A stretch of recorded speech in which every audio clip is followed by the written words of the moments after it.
Hello friends, welcome to SSC coaching centre. दोस्तों, आज के वीडियो में देखेंगे हम रीजनिंग के प्रश्न।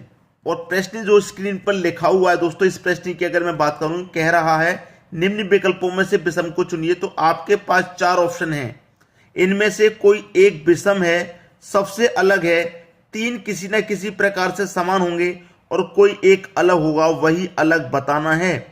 आप मुझे सबसे पहले करके बताइए कि कौन सा ऑप्शन सही है। ठीक है, कौन सा ऑप्शन विषम है। तुरंत कमेंट कर दीजिए दोस्तों, फटाफट कमेंट कर देंगे आप, ए सही है या बी, सी या फिर डी। बहुत सारे बच्चों ने यहां पर ये दिमाग लगा लिया कि यहां पे एल, यहां पे भी एल, यहां पे भी एल, यहां पे स्टार्टिंग में एल नहीं, तो ये विषम हो गया। ये विषम हो गया। बहुत सारे बच्चों का दिमाग कहेगा कि ये विषम हो गया, लेकिन ये गलत है, ये विषम नहीं है, ये नहीं है विषम। कोई दूसरा संख्या चुनो, ये मैंने पहले बता दिया, ये तो गलत है। आप दूसरे संख्या आप चुनेंगे, किस प्रकार से चुनेंगे वो आप देखिए। ठीक है, अब यहां पे मैं आपको बता देता हूं कि कौन सा ऑप्शन सही है। अब आप ध्यान से देखिएगा, यहां पे LEAN, LIEN, LINE, NILE, यहां पर जो शब्दों का इस्तेमाल किया गया है, देखिएगा। अगर मैं इस एल की बात करूं, इस वाले एल की, चलिए यहां से पहले ऑप्शन से ले लेता हूं। ये जो एल है मेरा, यहां पे भी है एल, यहां पे भी है एल, यहां पे भी है, और मेरा एल ये रहा, यहां पे भी है, चार ऑप्शन में है। अब मैं दूसरा ऑप्शन लेता हूं, ई। ई यहां पे है, ई यहां पे भी है, ई यहां पर भी है, और ई मेरा यहां पर भी है, चार ऑप्शन में ई मिल गया। अब मैं ए की बात करूं, ए मेरा ए में भी है, बी में नहीं है, सी में भी नहीं है, और डी में भी ए नहीं है।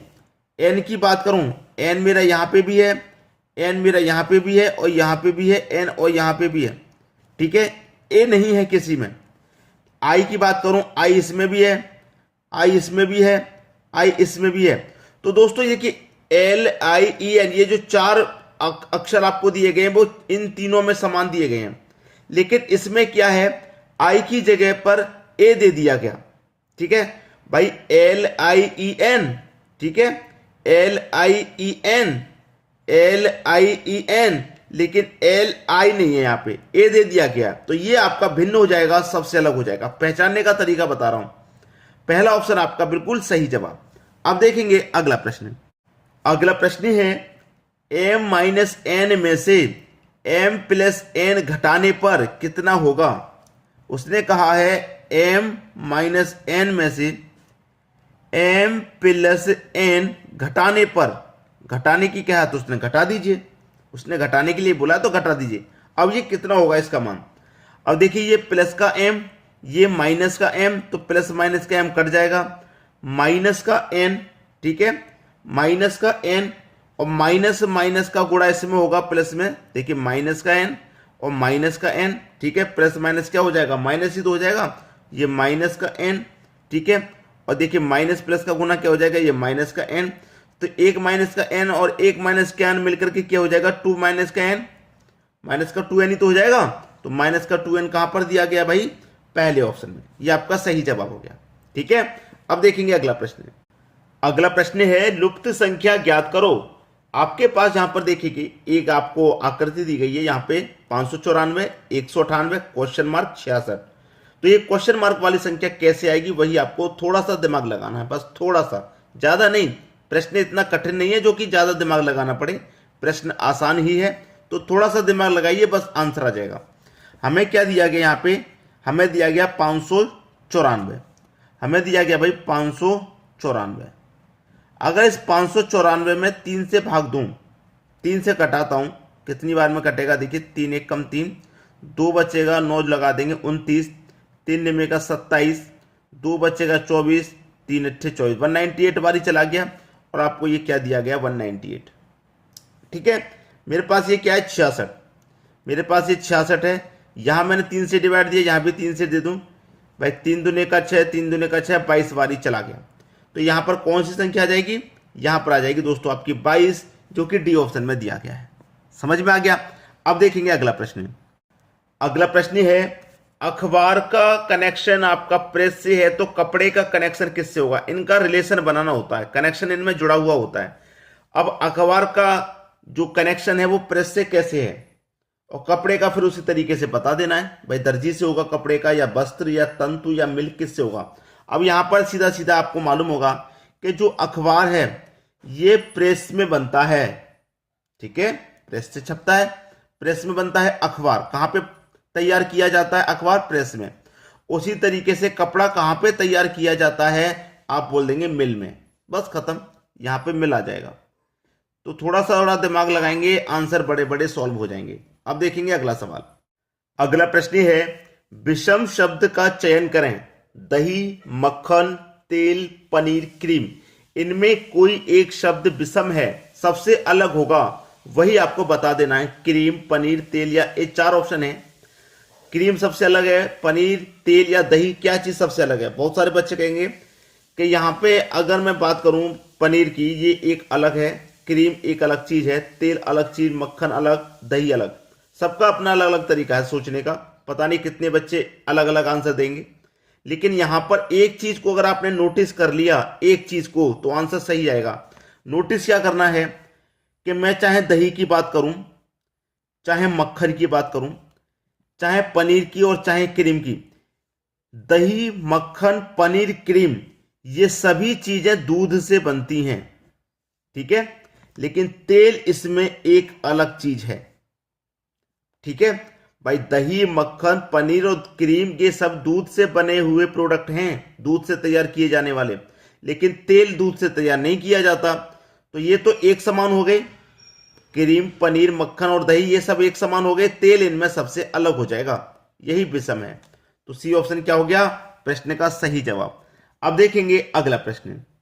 अगला प्रश्न है, 3,000 रुपए का 10% की वार्षिक दर से 2 वर्ष का कुल चक्रवृद्धि ब्याज कितना होगा यदि ब्याज वार्षिक रूप से जोड़ा जाए।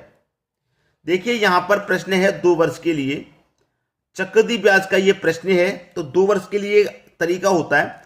यहां पर मैं आपको जो बता रहा हूं रेशियो मेथड बता रहा हूं, और 2 वर्ष के लिए क्या रेशियो मेथड होता है उसे देख लीजिए। 2 वर्ष के लिए होता है दोस्तों 2:1, ठीक है।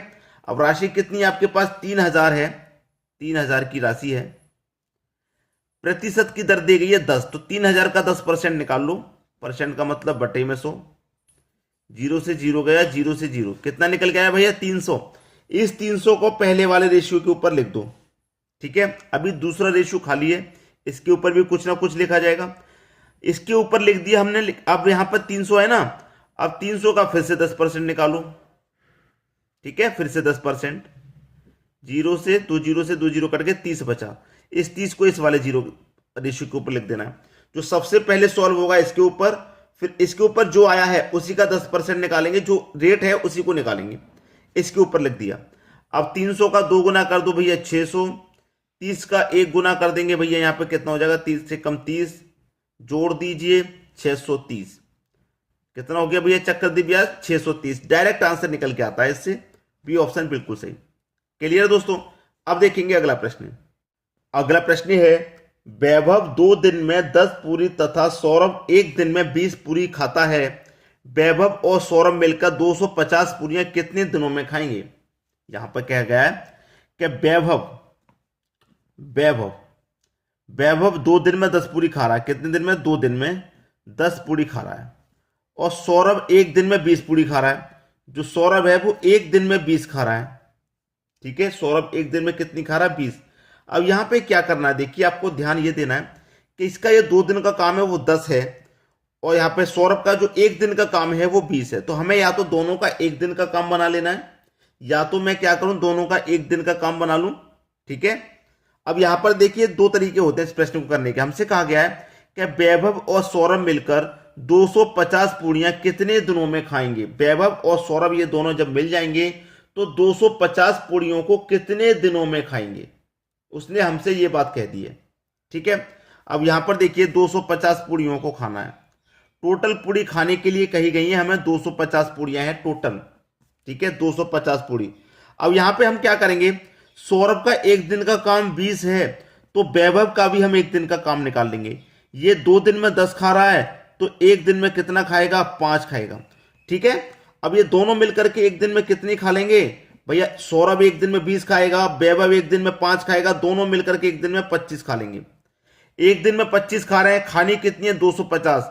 जब एक दिन में 25 खाएंगे दोनों मिलकर के, तो दोनों मिलकर के 250 को कितने में खा लेंगे भैया, 10 दिन में खा लेंगे। ये आपका सही जवाब हो गया, यानी कि सी ऑप्शन बिल्कुल सही।